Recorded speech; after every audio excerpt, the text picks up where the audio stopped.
पूरे दिल से दोनों हाथ ऊपर करके भारत माता का जयकारा लगाएंगे।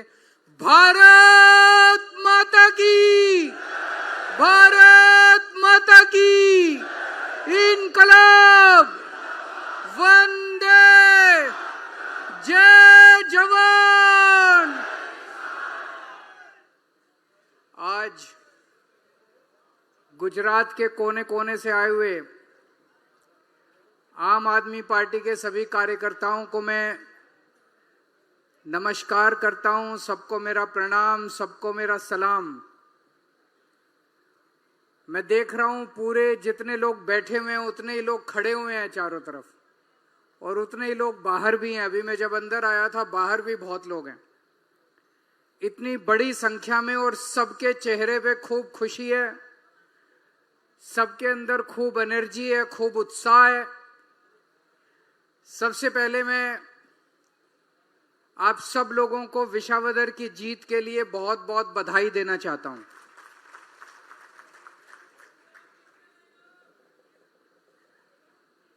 सबसे ज्यादा बधाई और शुक्रिया मैं विसावदर के लोगों को देना चाहता हूं, जिन्होंने हमारी एक नई पार्टी, छोटी सी पार्टी लेकिन ईमानदार पार्टी, देशभक्त पार्टी पे भरोसा किया और ऐतिहासिक जीत देकर विसावदर से उन्होंने गोपाल इटालिया को असेंबली के अंदर भेजा है।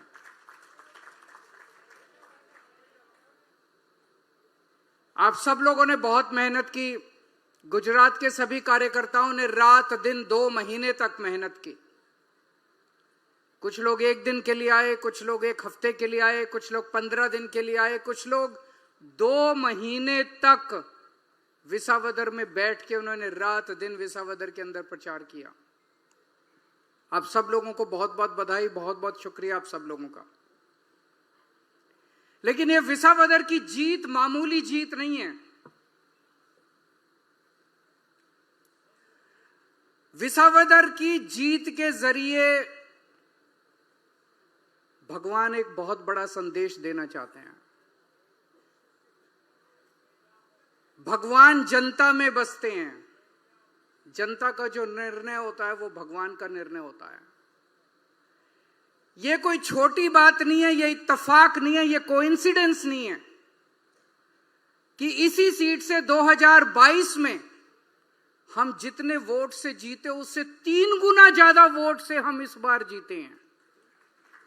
बाई इलेक्शन में, बाई इलेक्शन मामूली नहीं होता। अक्सर देखा जाता है कि बाई इलेक्शन में वही पार्टी जीतती है जिसकी उस राज्य के अंदर सरकार होती है। गुजरात के अंदर बीजेपी की सरकार है। बीजेपी की सरकार 30 साल से सरकार, जिनका प्रशासन के ऊपर इतनी जबरदस्त जकड़ है, साम दाम दंड भेद कुछ भी गलत काम करने से जिस पार्टी को परहेज नहीं है, जिन्होंने गुंडागर्दी करने में कोई कसर नहीं छोड़ी, जिन्होंने आम आदमी पार्टी को और गोपाल इटालिया को हराने में कोई कसर नहीं छोड़ी, वहां आप इतने प्रचंड बहुमत से अगर जीत जाते हैं तो मैं तो इसमें कुदरत का खेल मानता हूं। मैं तो इसे भगवान का संदेश मान। ये कोई मामूली जीत नहीं है, बहुत बड़ा। भगवान जनता के जरिए बोलते हैं। गीता में लिखा है भगवान जनता के जरिए बोलते हैं। भगवान कहने की कोशिश कर रहे हैं 30 साल गुजरात पे कांग्रेस ने राज किया, 30 साल गुजरात पे बीजेपी ने राज किया। अब समय का चक्र घूम गया है पूरा। अब बीजेपी का जाने का टाइम आ गया। अब बीजेपी का जाने का टाइम आ गया है। अब नई पार्टी आएगी, ईमानदार पार्टी आएगी, देशभक्त पार्टी आएगी जो कि अच्छा काम करेगी। इन्होंने बेड़ा गर्क कर दिया बीजेपी ने। जब मैं विसावदर चुनाव प्रचार करने के लिए गया, 30 साल में इन्होंने, बीजेपी ने क्या हाल कर दिया गुजरात का, आप सोचिए। मैं सूरत के में अभी गोपाल भाई वहां पे विजय यात्रा के लिए गए थे, उसके पहले ईशुदान भाई गए थे 1 दिन के लिए। सूरत जैसे शहर में पानी की बाढ़ आ रही है, घरों के अंदर मैंने ईशुदान से बात की, ईशुदान उन सोसाइटी जहां लोगों ने करोड़ों करोड़ों रुपए के फ्लैट ले रखे हैं, घर ले रखे हैं, करोड़ों रुपए के बंगले, उनके ड्राइंग रूम में, बेडरूम में पानी घुस गया। 30 साल में क्या हाल कर दिया बीजेपी ने गुजरात का। उनके टीवी पानी में उनके टीवी डूब गए, सोफे डूब गए उनके पानी में। ईशुदान भाई, उनके घरों के अंदर, सोसाइटी के अंदर होके आ रही है, क्या 30 साल में तुमने ये हाल कर दिया गुजरात का। अरे कुछ अच्छा काम करते यार। मैं अभी विसावदर चुनाव प्रचार के लिए गया। एक दिन राजकोट एयरपोर्ट पे उतरा मैं, जूनागढ़ जाना था। राजकोट से जूनागढ़ 125 किलोमीटर है। आजकल पूरी दुनिया में ऐसी सड़कें बन रही हैं, ऐसी सड़कें बन रही हैं जहां 150-200 किलोमीटर की स्पीड से गाड़ियां चलती हैं। राजकोट से जूनागढ़ जाने में मेरे को 3.5 घंटे लग गए, 3.5 घंटे, यानी कि 35 की स्पीड से गाड़ी चल रही थी। इतना बुरा हाल था सड़कों का, 35 की स्पीड से गाड़ी चल रही थी। 30 साल में तुमने ये हाल कर दिया गुजरात का। सड़कें नहीं बना सकते तुम 30 साल के अंदर, सड़कें नहीं बना सकते तुम 30 साल के अंदर। मेरे को बताते हैं जब बीजेपी की सरकार आई थी, 95 में आई थी, 98 में आई थी, 95 में आई थी, 95 में जब सरकार आई थी बीजेपी की, उसके पहले गुजरात की सड़कें इतनी अच्छी होती थी कि 100 की स्पीड से गाड़ी चलती थी। 100 की स्पीड से दौड़ने वाले गुजरात को तुमने 35 की स्पीड पे लाके छोड़ दिया। ये हाल कर दिया तुमने गुजरात का। फिर मैं जिस होटल में रुका जूनागढ़ में, रोज 5 बार कम से कम बिजली जाती थी वहां पे, 5 बार। तुम बिजली नहीं दे सकते। जिस गांव में मैं गया, 4 गांव में मैंने सभाएं की, चारों गांव में जब मैं गया बिजली नहीं थी, गांव में बिजली नहीं थी। अरे 30 साल में तुमसे बिजली नहीं दी गई, सड़कें नहीं बनाई गई। सूरत के अंदर जो मैंने कहा बाढ़ आई, बताते हैं आज से 10 साल पहले बाढ़ नहीं आती थी सूरत में। पिछले साल वडोदरा में आई, उसके पहले जूनागढ़ में आई। क्यों? भ्रष्टाचार की वजह से। उन्होंने बिल्डरों को ऐसे प्लॉट काट काट के दिए, जो पानी की निकासी थी वो सारी बंद हो गई और लोगों के घरों में पानी घुसने लग गया। तुमसे तो उम्मीद थी कि तुम अच्छा काम करोगे, तुमने तो बेड़ा गर्क कर दिया, लोगों का जीना आराम कर दिया। और सूरत में ही CR पाटिल रहते हैं, सूरत में ही हर्ष सांघवी रहते हैं, उनके बंगले हैं, उनके घर में बाढ़ नहीं आती,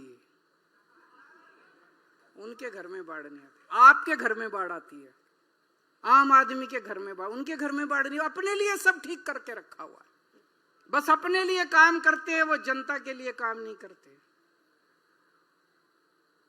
CR पाटिल का भी मैंने थोड़े दिन पहले एक स्टेटमेंट सुना था, चुनाव के दौरान, विसावदर चुनाव में आए थे। उन्होंने कहा, अरे इनका ये विसावदर वाला MLA छोड़ के चला गया, अभी तो इनके 2 और मेरे टच में हैं। मैं CR पाटिल को कहना चाहता हूं, शर्म करो, थोड़ा भगवान से डरो। मरने के बाद तो सबको ऊपर जाना है ना, ऊपर वाले के दरबार में जाना है। मौत तो सबको आएगी CR पाटिल, एक दिन मौत तुमको भी आएगी। और जब तुमको मौत आएगी और तुम भगवान के दरबार में जाओगे, भगवान तुमसे पूछेगा, CR पाटिल क्या किया तूने पृथ्वी के ऊपर?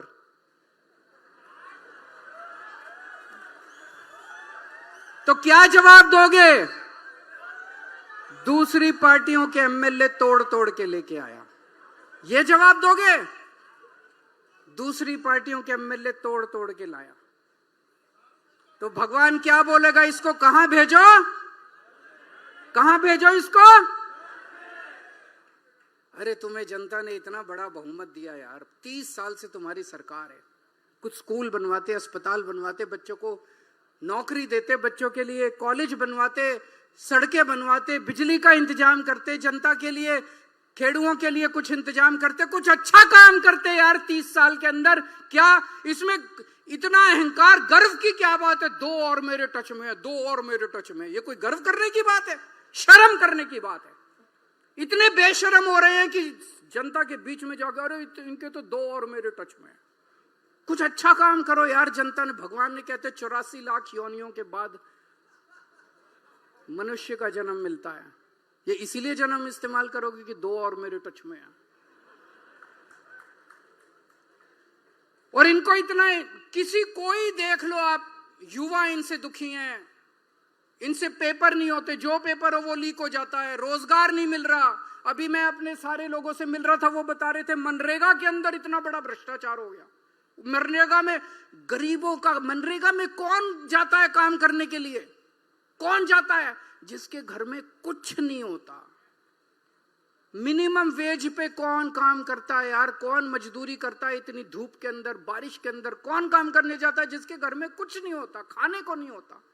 100 दिन के मिनिमम वेज लेने कौन जाता है? उनका भी पैसा खा गए ये लोग। नरक में जाएंगे तेल की कढ़ाई के अंदर।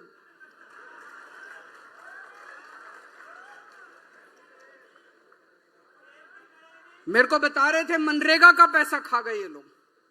इनके मंत्री मनरेगा का पैसा वो भी नहीं छोड़ा इन लोगों ने। रोजगार खा गए, ये बच्चों का रोजगार का कुछ नहीं छोड़ा। सरिया खा गए, लोहा खा गए, सड़क खा गए, सीमेंट खा गए, सब खा गए ये लोग। और ये क्यों कर रहे हैं? 30 साल तक इनका राज कैसे चला? क्योंकि कांग्रेस इनकी जेब में है। इनको अहंकार हो गया। कहां जाएंगे गुजरात के लोग? इनसे पूछो ना, कोई कुछ तो काम कर लो यार। क्या करेंगे काम करके? गुजरात की जनता कहां जाएगी? उनके पास तो कोई विकल्प ही नहीं है। गुजरात वालों को तो वोट देना ही पड़ेगा, भाजपा को वोट देना ही पड़ेगा, कमल का बटन दबाना ही पड़ेगा। क्यों? कांग्रेस इनकी जेब में है। और दोनों मिलके करते हैं। 70% ठेके इनकी पार्टी को मिलते हैं, 30% ठेके उनकी पार्टी को मिलते हैं। है कि नहीं है? दोनों मिलके, दोनों के नेताओं ने अपनी अपनी कंपनियां खोल रखी हैं। इनकी भी कंपनियां, उनकी भी कंपनियां। ये भी जेल नहीं जाते, वो भी जेल नहीं जाते। दोनों को मिलके ठेके मिलते हैं। बीजेपी की जेब में है कांग्रेस। कांग्रेस केवल और केवल बीजेपी की नौकरी करती है। केवल आम आदमी पार्टी है जो देश की सेवा करती है, जो गुजरात के लोगों की सेवा करती है।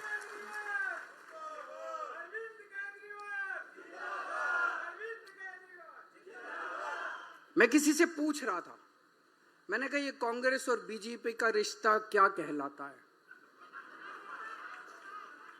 क्या ये भाई बहन का रिश्ता है, या ये पति पत्नी का रिश्ता है? आपको क्या लगता है? ये ना भाई बहन का रिश्ता है और ना ये पति पत्नी का रिश्ता है। ये प्रेमी और प्रेमिका का रिश्ता है, जो छुप छुप के मिलते हैं। ये छुप छुप के मिलते हैं, ये चोरी चोरी मिलते हैं, समाज के डर से। समाज इनकी शादी स्वीकार नहीं करता, तो ये छुप छुप के मिलते हैं, चोरी चोरी मिलते हैं, चोरी चोरी सब कुछ करते हैं। ये प्रेमी और प्रेमिका का रिश्ता है, इनसे बच के रहना। दोनों बहुत खतरनाक है। अब जनता बदलाव चाहती है, गुजरात की जनता बदलाव चाहती है। अब जनता के पास विकल्प है। 30 साल तक जनता के पास विकल्प नहीं था, इसलिए बीजेपी को अहंकार हो गया कि गुजरात जाएगी, जनता जाएगी कहां, हमें वोट देना ही पड़ेगा। अब आम आदमी पार्टी का विकल्प है। अगले चुनाव में, ये विसावदर का चुनाव सेमीफाइनल था, 2027 की दस्तक थी। 2027 में आम आदमी पार्टी की सरकार बनेगी, जनता राज करेगी और नेताओं का शासन खत्म होगा, भ्रष्टाचारियों का शासन खत्म होगा।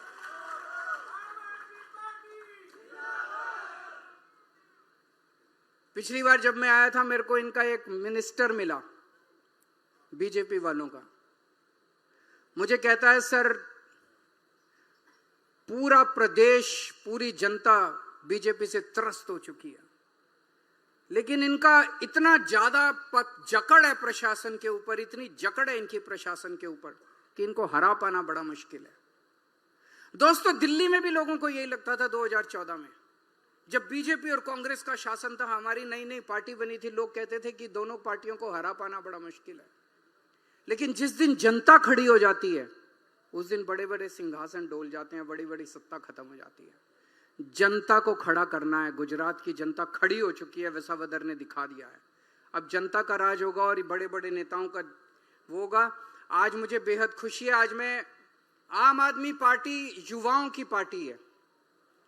अभी जो गोपाल भाई ने, सुदान भाई ने बताया, कितने सारे नाम गिनाए जो 40 साल से कम उम्र के हमारे नेता हैं। आम आदमी पार्टी युवाओं की पार्टी है। गुजरात के युवाओं को आज मैं आह्वान करना चाहता हूं कि गुजरात की बागडोर संभालिए। यही एक पार्टी है, बाकी किसी पार्टी के अंदर कोई सीट खाली नहीं है। उनकी एमएलए की सीट, तालुका की सीट, जिले की सीट, सारी सीटें भरी हुई हैं। कोई किसी का बेटा, किसी का रिश्तेदार, किसी का चाचा, किसी का भतीजा।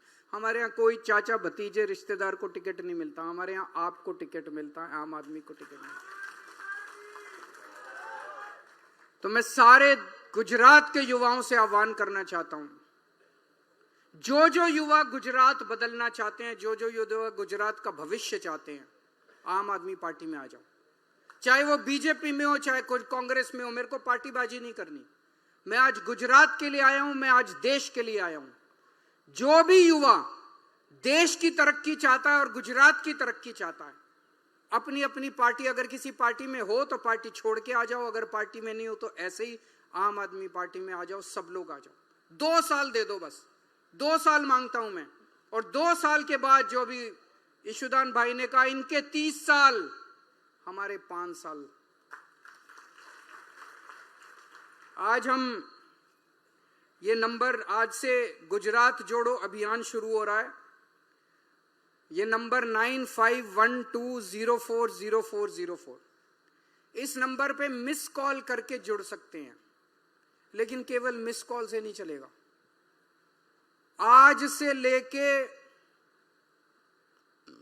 2027 के चुनाव तक हमें इतनी मेहनत करनी है, इतनी मेहनत करनी है कि गुजरात की 7 करोड़ जनसंख्या, एक एक घर में कम से कम 5 बार हम लोग जाएंगे। 5 बार पूरे गुजरात का राउंड लगाएंगे, तब गुजरात जुड़ेगा। हमें 7 करोड़ लोगों को आम आदमी पार्टी के साथ जोड़ना है। ये हमारा मकसद है। घर घर जाना पड़ेगा, रात दिन मेहनत करनी पड़ेगी। हो सकता है एक टाइम का खाना भी छोड़ना पड़े, खाना मिले ना मिले, रहने को मिले ना मिले। इसको आंदोलन बनाना पड़ेगा, पूरे शिद्दत के साथ लगना पड़ेगा। कम से कम ये हमारा टारगेट है, 5 बार कम से कम हर घर को टच करेंगे हम, चाहे शहर हो चाहे गांव हो। हर घर के अंदर 5 बार जाएंगे हम पूरे गुजरात के अंदर। एक अभी मेरे से पहले मुझे बताया गया कि व्हाट्सएप के बारे में आप लोगों को जानकारी दी गई थी। हमें अपना व्हाट्सएप का पूरा नेटवर्क भी बनाना है।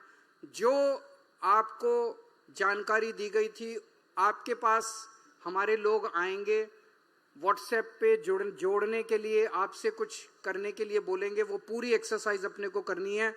जितनी तेजी से व्हाट्सएप और जितनी तेजी से सोशल मीडिया बढ़ता जा रहा है, हमें सोशल मीडिया को अपनी ताकत बनानी है।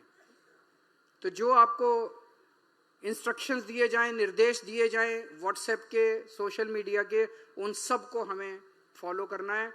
और मेरा दिल कहता है कि विसावदर जो है वो सेमीफाइनल था। भगवान एक बहुत बड़ा संदेश दे रहे हैं। आने वाला समय आम आदमी पार्टी का समय है, गुजरात का समय है। भारत माता की।